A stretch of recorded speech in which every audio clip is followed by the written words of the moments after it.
Building a supercar is much easier than creating excellence for the millions. That's the words of Richard Parry Jones, the first generation focused program head, and I wholeheartedly agree. And that's why this channel is filled with a lot more super minis than supercars. Creating something stunning is all very well, but mass-produced cars need to be reliable, whether it's starting in sub-zero conditions under a mountain of snow, or preventing it from overheating when stationary in sweltering stop-and-go traffic. And it needs to do all of this at a price that's affordable with the right balance of performance and fuel economy in a platform that's safe yet fun to drive. The first generation Ford Focus was a masterclass on how to do this.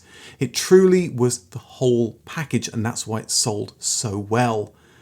I've once again been fortunate to delve into Steve Saxty's excellent Secret Fords Volume 2 book, this time to chart the development of the Focus. There's many more details and photos in there that's not in this video, so if you like this sort of thing, then check it out at stevesaxty.com or use the link above. At the time I'm making this video, the last few copies are on sale at a good discount. So anyway, how did Ford produce such a great car after the turkey that was the 5th generation Escort? And what spiritual successor topped the sales charts in 2025, 27 years after the Focus first launched?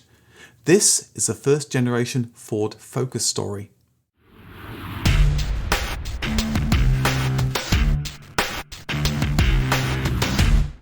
The 1990 Ford Escort was a mess.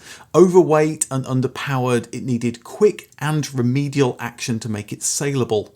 But after all this work, the public still wasn't in love with it. It was the 3rd generation Granada all over again, with its unloved hatchback that needed a quick saloon conversion to help it sell. To be fair, Ford was quick to act, but even when it was updated to the 6th generation car in 1995, it was still being outclassed by the 1993 Peugeot 306. The Escort was bland and didn't attract customers into showrooms. Ford's initial work on the next Escort began in 1992, and it was more of the same. European stylists produced a shape with the Escort's traditional bustle, while North America worked on their own version, likely using parts from partner Mazda to save costs. Europe wanted a hatchback with maybe a saloon. North America wanted a saloon with maybe a hatchback, and they both wanted an estate. Surely it made sense to produce one world car with all 3 body shapes. And this is how Ford had begun, with one world car, the Ford Model T. It was one car, no changes, and economies of scale. By the 1990s, they'd built an empire on a global scale, but they'd forgotten how to design one car to conquer them all.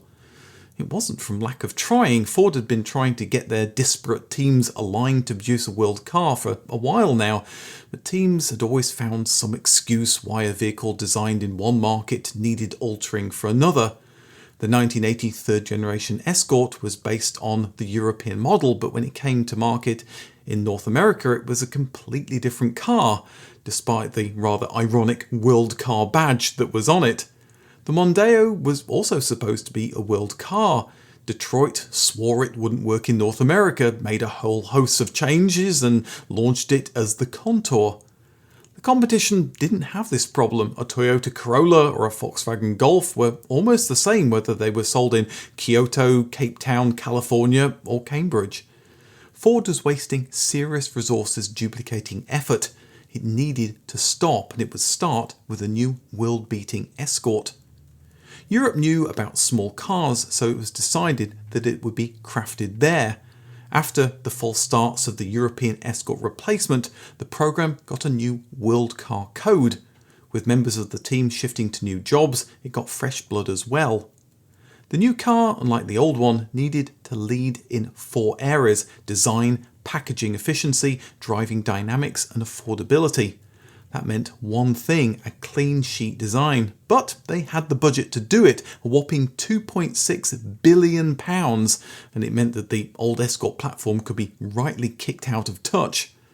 The team already had 2 years thinking of what a car might look like, and there were some promising designs, But the Mondeo oval motif was so 1992, a new design language was sweeping Ford under the guise of the new Ford car.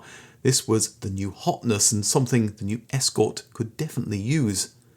The team coalesced the shape around two arcs, one that contained the engine and the other the occupants and all of their stuff. A simple design, only outsimplified by the one-arc egg design of the Citroën Zara Picasso that launched a year after the Focus. Customers seemed to prefer low-slung cars like the Peugeot 306, but the new design was even taller than two of the biggest selling cars in Europe, the Volkswagen Golf and Vauxhall Opel Astra. Would customers warm to such a radical departure?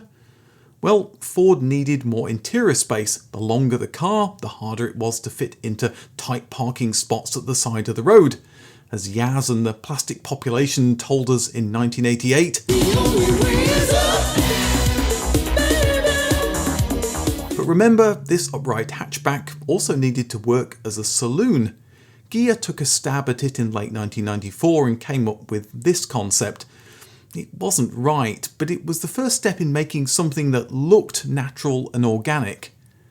The Escort had had a bustle since the third generation in 1980, and stylists in early 1995 tried integrating it into their new shape. It didn't go well and was quickly abandoned.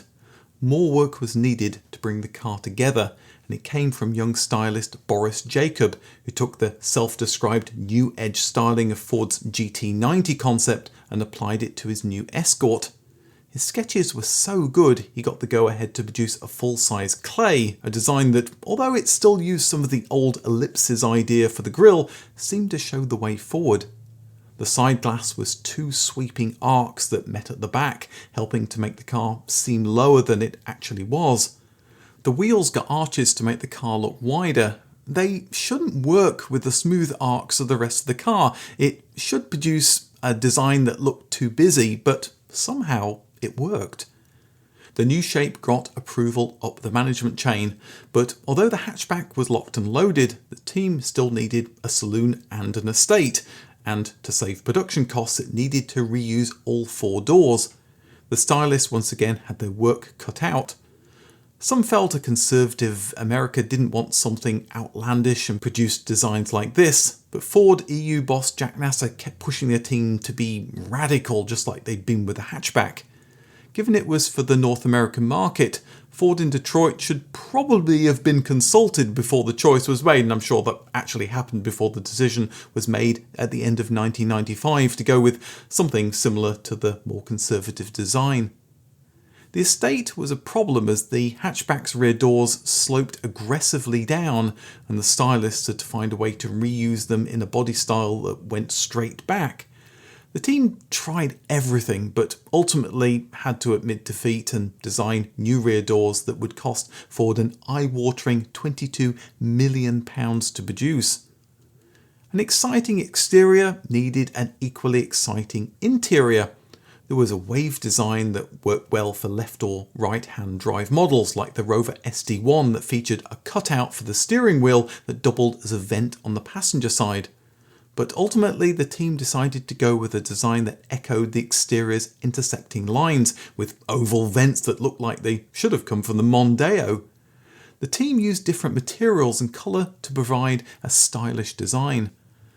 Ergonomics were more important than ever, especially inside. The dashboard component had to be easy to reach and use, from the heater controls to the tray to get the coins for the toll booth. Each element had to be stylish yet functional. Ford was worried that the new shape would split opinions. It did, but thankfully user studies concluded that most not only approved but loved it. There were still tweaks needed to the design before it could launch. The V indentation between the front and rear wheels needed some work. Again, Ford came up with a stylish yet practical solution, a rubber strip to protect doors in the supermarket car park. Ford's new car needed to not just look stunning, it had to drive better than any car in its class. Project lead Richard Parry-Jones decreed that everything on the new car needed to be measured. The new Escort needed to be quantifiably better than every competing car. Needing to start somewhere, the chassis engineers took the existing platform. They lengthened and stiffened it and pushed the wheels to the corners like on the old Mini to give passengers the space that they needed. They also fitted the car with independent rear suspension from the Mondeo estate. Ford was measuring everything, and the numbers don't lie. The handling was so much better, a night and day difference. But they didn't want the increase in cost. This was an expensive way to go.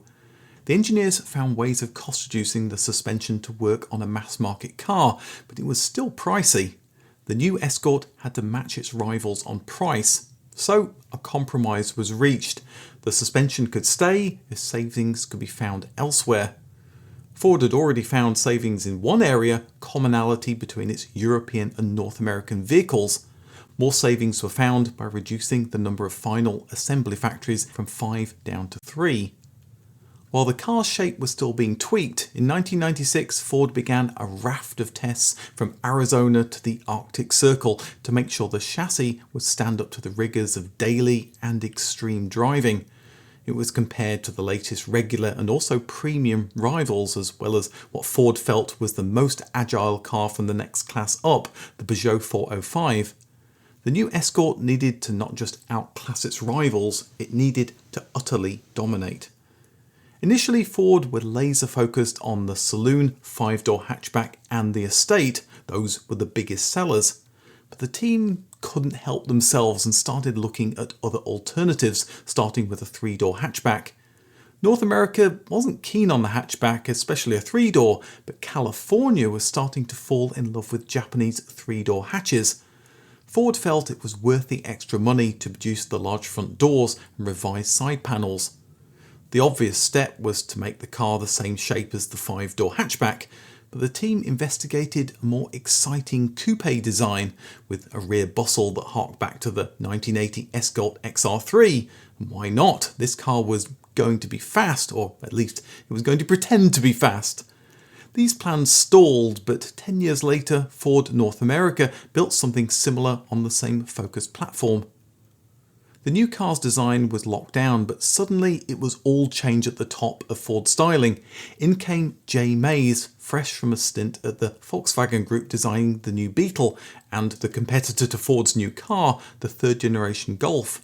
He didn't like the shape Ford stylists had created, and at the 11th hour kick-started a program to redesign the whole shape of the car. The result had all the blandness of an Audi A3 or a third generation Volkswagen Golf, which he designed. It was too late to use it for the final car, but he wanted to show it to signal Ford's new direction, but was dissuaded. They already had a new styling direction, and this would have just confused Ford's marketing message. It's never good to launch a striking new shape and then say, we're not really sure about it, so here's a blander shape, maybe you'll like this. It was 1998 by now, and the car, to be launched in a matter of weeks, was still known as the Ford Escort.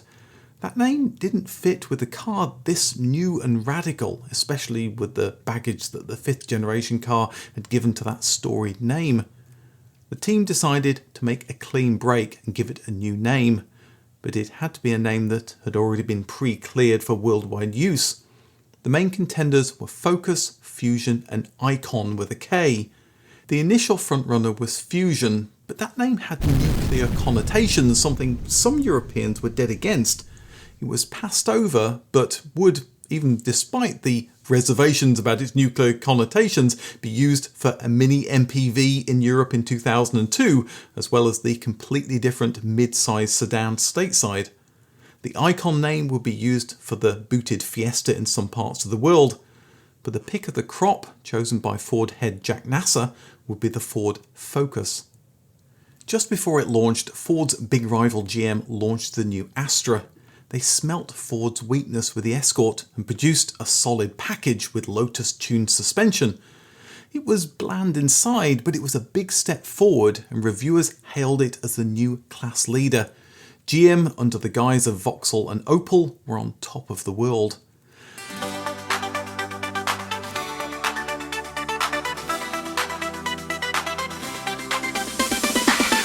That is, until the Ford Focus launched at the Geneva Motor Show in the spring of 1998 with a big splash of publicity.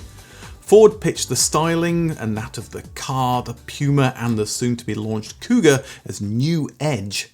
It was a tagline that gained steam and became the title for Ford's new exciting design language that drew a clear line under the mistake of the Scorpio and, more importantly, the dull Escort. That styling split opinions. Some people like Richard Hammond decried its hacked-in front lights and a smorgasbord of geometric shapes that didn't seem to have much harmony. He harked back to the Sierra jelly mold disaster when Ford last went for something radical and sales suffered with a shape that wasn't popular. But those voices were in the minority. Many loved the new shape. It was, in a word, revolutionary. They also loved the interior, which was a lot more stylish than more upmarket rivals, especially in the top-of-the-range gear trim.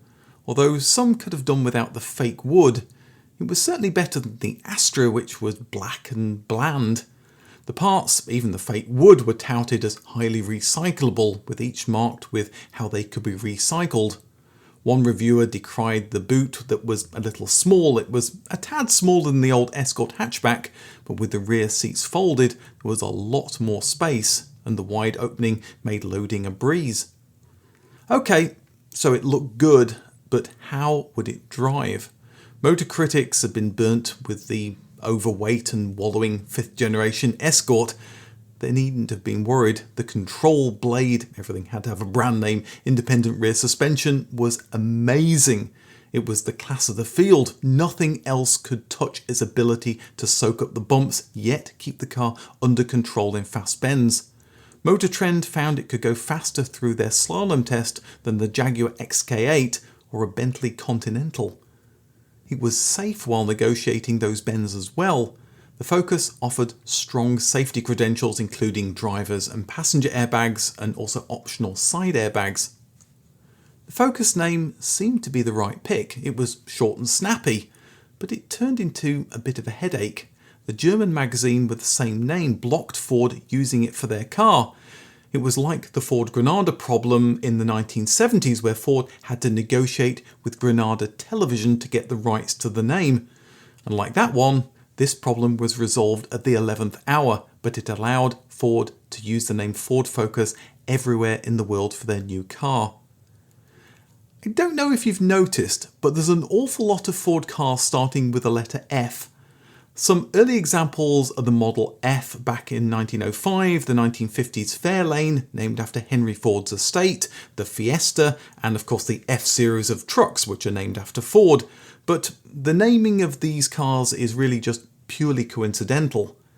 But in the early 2000s, there was a push from marketing and management to name passenger cars with F words. I'm sure that some Ford owners also wanted to call their cars F words, but for a different reason. They also wanted to use E words for SUVs and crossovers like the Escape, Explorer and Expedition. So in the name of alliteration, we got the Ford Flex, the Ford Freestar and the Ford Fusion. The Ford Taurus became the Ford 500, a bit of a cheat that one. The Focus was ahead of this whole push but fitted in nicely into Ford's informal naming scheme. What didn't was the Escort, which given it started with an E should now be an SUV or a crossover. It continued into production as a budget option until 2000 for those that still might want one. In maybe the least surprising result, the Ford Focus was awarded 1999 European Car of the Year with a massive 444 points.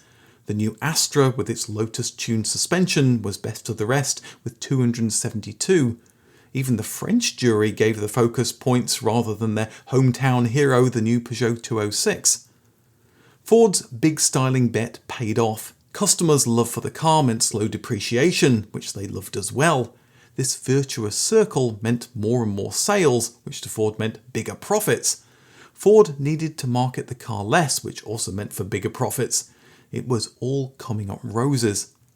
Some Europeans had been turned off by the Focus's new edge looks. How would a conservative North American audience take to it? The Focus, Saloon, Estate and yes, hatchback, but only a 3-door, all launched in 1999. The North American press were as impressed with the styling as Europeans had been a year earlier, and that helped Ford take the fight to Chrysler, whose neon had been stealing all the headlines. Ford's Detroit marketing department said the Focus was taller than the Escort because people were getting taller, which was a bit of a stretch, but also because the population was aging and it would help those with less mobility get into the car. Car and Driver called it almost minivan-like in how tall the car was. Little did they know how tall cars were going to get in the 21st century. But for all Ford's worry about it being tall, they needn't have worried.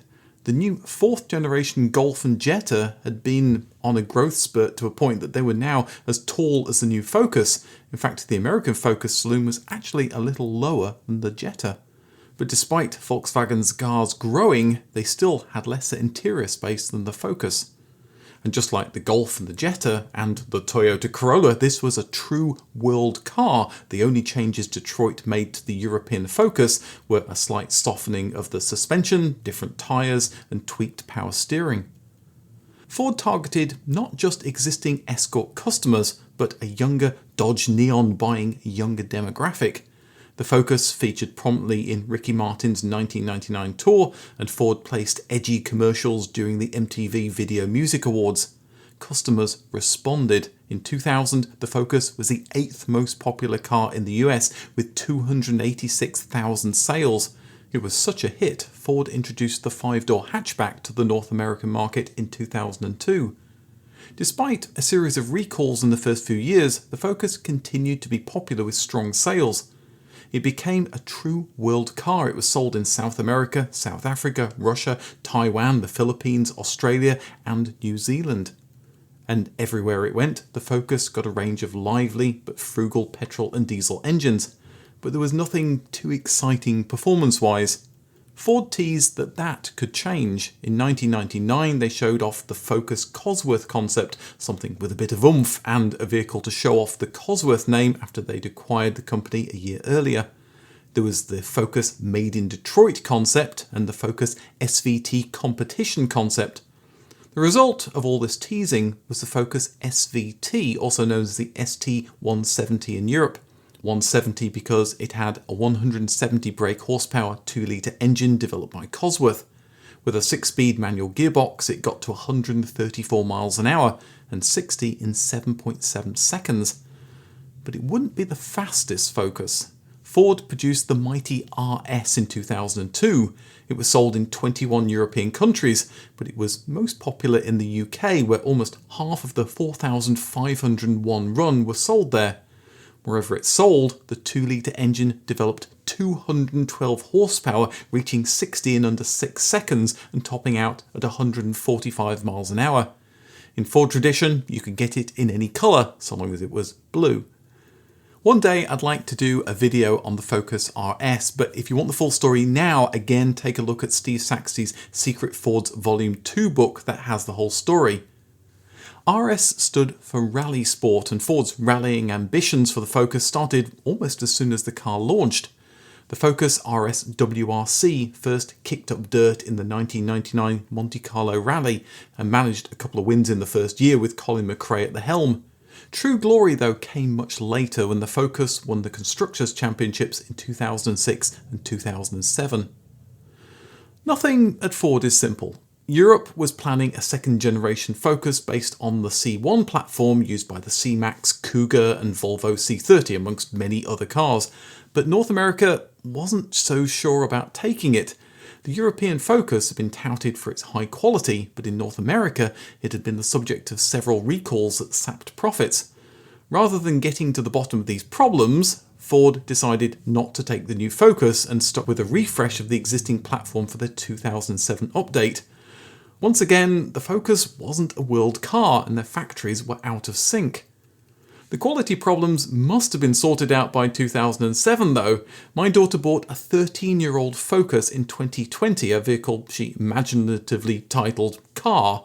She drove it over 3,000 miles from Seattle to Atlanta via California without a single problem. Even though it was made in 2007, the Focus could still be pretty basic. Hers had wind-up windows and didn't even have central locking. It provided her 4 years of trouble-free motoring, a drove it a couple of 100 miles and I can report it was perfectly decent to drive. She eventually sold the by now 17-year-old car to the next owner, and as far as I know, it's still going strong. For the 2011 third generation, the Focus was back on a world car track. It was succeeded by the fourth generation in 2018. But sales of the Focus have been slowly declining as it grew in size and customers favoured even taller cars or the smaller Fiesta. Maybe this was down in part to the uninspired styling of newer models. Ford seemed to have run out of ideas. On the other hand, the 2009 Fiesta, the number one selling car in the UK from 2009 to 2020, was to many a genuinely new and exciting shape. When Richard Hammond reviewed the original Focus, he asked the pertinent question, would the Focus name last as long as the Escort? The answer was almost. Focus production ended in November 2025 after 27 years. The Escort was produced for 36 years. The Focus might not be around any longer, but in a sense the original concept is still going strong. The Puma is essentially just a taller version of the original Focus, being about the same length but a full 36 centimetres taller with even more space. It's taken over the top spot of the UK sales charts, being the number one selling car for 2023, 2024 and 2025. Ford was back on top. Ford got so much right with the Focus, and they reaped the rewards. But Ford's European styling department in the 2020s seems to have lost the ability to create car designs that get people excited. The Puma notwithstanding, Ford's sales have suffered. In 2001, they had a 21% UK market share. In 2024, it was just 12%, about half that amount. The Escort's problems in the early 1990s were a wake-up call. If you want to sell a lot of cars, make absolutely positively sure you have a class-leading car. Ford had done that with the Mondeo, and they did it with the Focus. It's like building a house. You need solid foundations to be sure that the house will stand for hundreds of years. Likewise, you need great engineering and product design to keep customers coming back for your latest model. That's why the Focus was so popular, a family car in Ford's best tradition, from the Model T through the Anglia to the Escort. As Richard Parry-Jones said, it's easier to build a supercar than create excellence for the millions. The Ford Focus was excellence for the millions. Thanks again to Steve Saxty for the development story of the Focus. Take a look at his books at stevesaxty.com. If you want to see the history of the Focus's daddy, the Escort, there's a link on the right. And then there's the car that influenced the Focus, the Ford car. Thanks for watching to the end, and I'll see you in the next video.